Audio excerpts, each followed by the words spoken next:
Mitch from PickDogs.com. I'm here with Big Al and Jay Briggs. It is week one of the NFL season. We're going to do NFL preview show. We're going to do this show every single week, and we're just going to go through all the different games. We're going to look at the odds, give out some quick picks. Of course, this is earlier in the week, so things are subject to change. Everyone on this show is on plenty of other live shows. So if we say something on this show and something changes drastically, guy gets arrested with a hooker or just gets arrested or whatever happens and a key player goes out, we see it happen all the time. We laugh, but we see it all the time. I mean, last year the Raiders, had a guy named Henry Ruggs who was faster than lightning and, no longer with the team and no longer, I think, free man.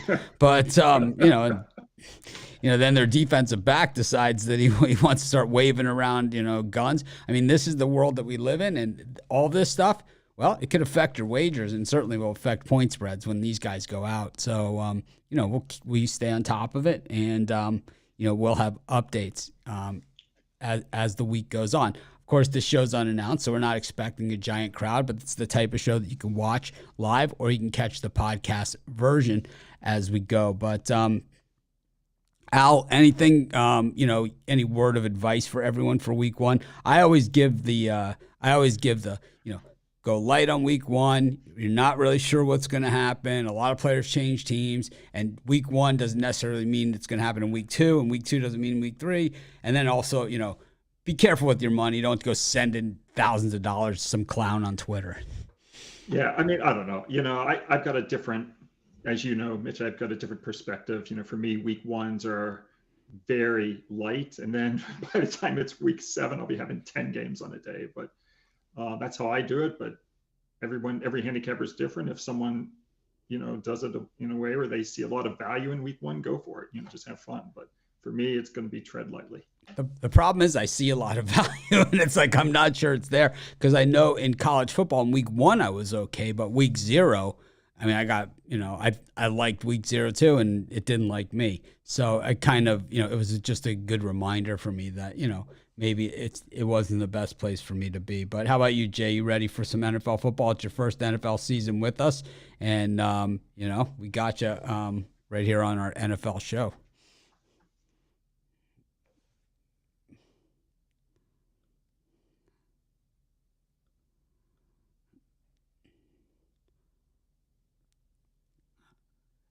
All right, well, let's get it started right out of the gate. We've got the Buffalo Bills visiting the Los Angeles Rams. It's Thursday Night Football, 8:20 Eastern Time on Thursday. Bills, 2.5-point road favorites here against the defending Super Bowl champs, and the total set at 52. Big Al, what do you think here? I mean, lots of different ways to look at this game. One of the first things I wanted to find out was how do defending Super Bowl champions do as underdogs? I think the knee-jerk reaction might be for a lot of people, depending on how you look at things, to take the defending champions when they're an underdog, or some people, if they want to be contrarian, might want to go against them because it would be the contrarian move. But I was actually a little bit surprised to see how well defending Super Bowl champions have done as underdogs. They're 56-47 ATS with 3 pushes in any game of the season, including 9-7-1 ATS as a home dog. So in history, the defending champs have actually done quite well, as home dogs, which is something you might not expect. That being said, I still think I want to go against the Rams and take Buffalo. Buffalo's actually my pick this year to win the Super Bowl. I got them at plus 750 back in February. Then I took them again in this August at plus 650. And I also think at plus 325, they're a nice bet to win the AFC. But one of the things I like to do in early, game one of the NFL, if you take a look at how game one underdogs do, if they're off back-to-back winning years, as the Rams are, they've gone 23-47 ATS in game one since 1988. And I just, think that this is a situation to fade the Rams as an underdog in this game one. Jay Briggs.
Yeah, for me, I'm gonna go opposite of both you guys. I like the Rams in this one at home.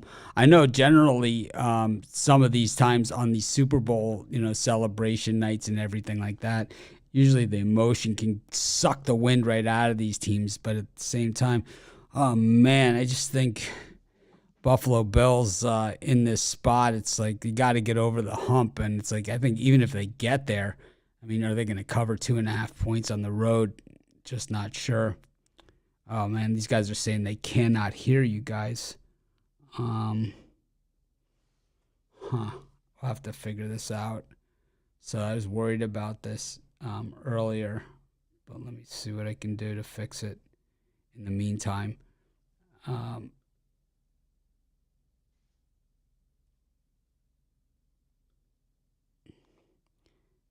but Jay, go ahead and speak.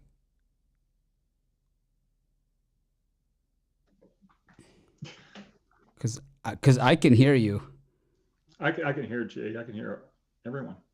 but they're saying that they can't hear you guys. They say they can hear you, Al, but they can't hear Jay. So that's the issue here.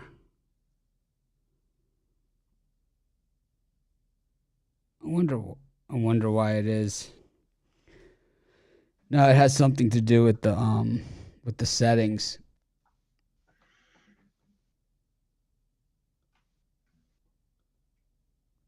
I'm not really sure how to fix this one. I've had this issue before because I can hear you just fine, and so can Al.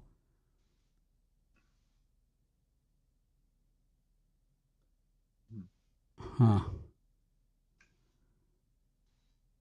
Well, let's come. Let's sound on Big Al, but not on Jay. All right, we'll have to get it next time he comes around on his turn to talk because it's hard to just to fix it on the fly like that. Let's see.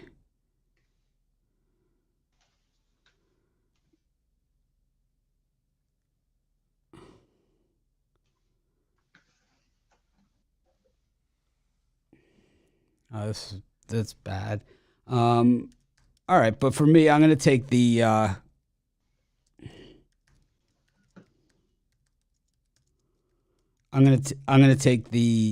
I'm gonna take the Bills or the Rams here, and and uh, and I like the over too. I just think that we're gonna see a shootout right out of the gate. I think it's gonna be an offensive year. We go to our next game, and in this one, we've got the Saints and the Falcons. It's so odd that you guys can't hear them because I can see the audio pumping out on the thing. So it's tough. First show of the year, and that's gonna have these sorts of problems. I think I can fix. I know I can fix it, but I just it's gonna take a second. So Al, why don't you talk about the Saints and the Falcons, and in the background while you guys are talking, I will set up I will get it set in a way that I know they'll be able to hear you guys, and then basically I'll just move the graphics over as we go, and this is what we do. We just make it work, and it won't be as pretty at the beginning of our show for week one, but we'll get the picks in and everything else that everybody else wants. So, Al, what do you think of this one? We've got the Saints and the Falcons. Yeah, I mean, obviously, Matt Ryan's no longer in Atlanta. Marcus Mariota is going to replace him. He hasn't started a game since 2019. This isn't a game I really want to mess with much, but from a technical standpoint, Atlanta's been really good in its home openers. It's 17-6 ATS. Its last 23 home openers, including 7-1 ATS as a home underdog. New Orleans 0-5 straight up and against the spread its last five when it's opened the season on the road, and it's 3-12 ATS since 2007. in its road openers, including 0-6 ATS as a favorite of -3 or more points. So with a gun to my head, I'm going to take the Falcons plus the points, but it's bottom of the barrel for me. I I think for me, I'm going to go with the Falcons plus the points as well. It is kind of like it is a rivalry game. So I'm just talking out of order here first because I'm trying to do some stuff behind the scenes while I'm talking. So when we have Jay ready to talk, which will be in just a second, you guys will be able to hear him, and it's not going to be as well. Actually, it's not going to be too bad. We're gonna limit the limit limit the damage, as they say, I guess. And thankfully, I'm pretty quick with those graphics, believe it or not. I don't know. Maybe it's just I'm always good under pressure, scrambling. But I think I might be able to get. So if it doesn't work the other way, then we're in trouble. But I have a good feeling about it. So hang on. Anyways, I like the Falcons here. I just think that this is a rivalry game, and we know in rivalry games that that generally in these rivalry games they're tighter than this, and they usually come down to like a field goal. And a lot of these games, you could throw the record book out the window. And while a lot of the country doesn't realize what a rivalry is, this series is. It really is. And it's like, while pro sports, there's only a handful of rivalries that are really big rivalries. The Cubs, Cardinals, the Yankees, Red Sox. They're not anywhere near like the college rivalries, but this one is. And I think that you're going to see it on the field in this one. Jay, let's see if they can hear you now. Go ahead.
They're saying they still can't hear Jay, and that is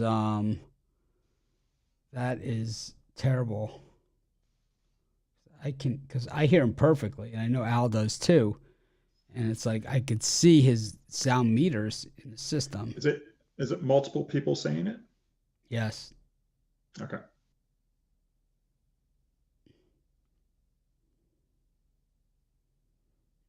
So, yeah. No, we'll get it. We'll get it. It's the thing is that this is the same set that we use for the weekend show, and I know they can hear everybody on the weekend. So, I'm just surprised they can't hear you here. Try it now, Jay. Nope. Try again. Says Falcons versus Saints. Yeah, I'm not seeing you come in. All right.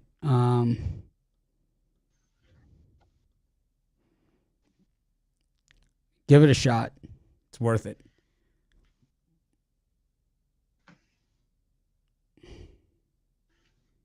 Well, you can see Jay is now left, and he's coming back. Let's see what you guys can hear him now. It's this, week one jitters. It is the week one jitters, but it's surprising that it's happening now because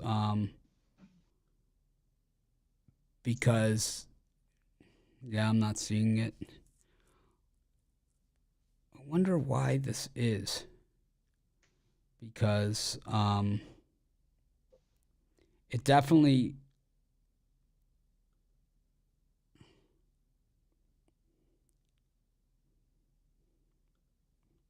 works on other ones. Let's try this one. Speak now, Jay. Say it again. No, I'm not seeing you. I don't know why it is.